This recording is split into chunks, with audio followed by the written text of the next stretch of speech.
shortly. "No, I agree with Aunt Julie," said Margaret. "I'd rather mistrust people than lose my little rickets.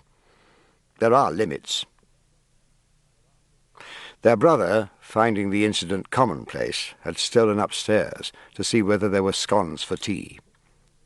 He warmed the teapot, almost too deftly, rejected the orange pekoe that the parlour-maid had provided, poured in 5 spoonfuls of a superior blend, filled up with really boiling water, and now called to the ladies to be quick, or they would lose the aroma.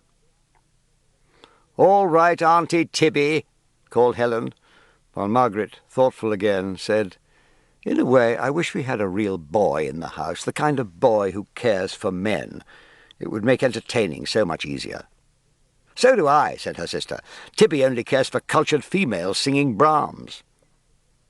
And when they had joined him, she said rather sharply, "Why didn't you make that young man welcome, Tibby? You must do the host a little, you know. You ought to have taken his hat and coaxed him into stopping instead of letting him be swamped by screaming women." Tibby sighed and drew a long strand of hair over his forehead. "Oh, it's no good looking superior. I mean what I say." "Leave Tibby alone," said Margaret, who could not bear her brother to be scolded. "Here the house is a regular hen coop," grumbled Helen. "Oh, my dear," protested Mrs. Munt, "how can you say such dreadful things? The number of men you get here has always astonished me. If there is any danger, it's the other way round." "Yes, but it's the wrong sort of men, Helen means." "No, I don't," corrected Helen. "We get the right sort of man, but the wrong side of him, and I say that's Tibby's fault. There ought to be a something about the house, and I don't know what." "A touch of the W's, perhaps?" Helen put out her tongue. "Who are the W's?" asked Tibby. "The W's are things I and Meg and Aunt Julie know about, and you don't, so there." "I suppose that ours is a female house," said Margaret, "and one must just accept it." "No, Aunt Julie, I don't mean that this house is full of women. I'm trying to say something much more clever. I mean that it was irrevocably feminine even in Father's time. Now, I'm sure you understand. Well, I'll give you another example. It'll shock you, but I don't care. Suppose Queen Victoria gave a dinner party, and that the guests had been Leighton, Millais, Swinburne, Rossetti, Meredith, Fitzgerald, etc. You suppose that the atmosphere of that dinner would have been artistic? Heavens, no! The very chairs on which they sat would have seen to that. So with our house, it must be feminine, and all we can do is to see that it isn't effeminate.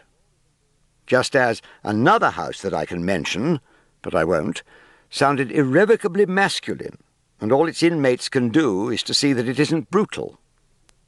That house being the W's house, I presume, said Tibby. "You're not going to be told about the W's, my child," Helen cried, "so don't you think it. And, on the other hand, I don't the least mind if you find out, so don't you think you've done anything clever. In either case. Give me a cigarette." "You do what you can for the house," said Margaret. "The drawing-room reeks of smoke. If you smoked too, the house might suddenly turn masculine. Atmosphere is probably a question of touch and go, even at Queen Victoria's dinner party. If something had been just a little different, perhaps if she'd worn a clinging Liberty tea-gown instead of a magenta satin, with an Indian shawl over her shoulders, fastened at the bosom with a cairngorm pin." Bursts of disloyal laughter, you must remember they are half German, greeted these suggestions, and Margaret said pensively, "How inconceivable it would be if the royal family cared about art."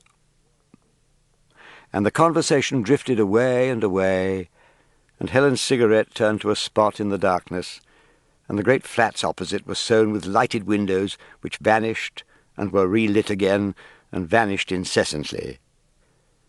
Beyond them the thoroughfare roared gently, a tide that could never be quiet, while in the east, invisible behind the smokes of Wapping, the moon was rising. "That reminds me, Margaret, we might have taken that young man into the dining-room at all events. Only the Majolica. To keep listening to this audiobook, I've left you a link in the description so you can do it, at no cost thanks to Audible's 30-day free trial.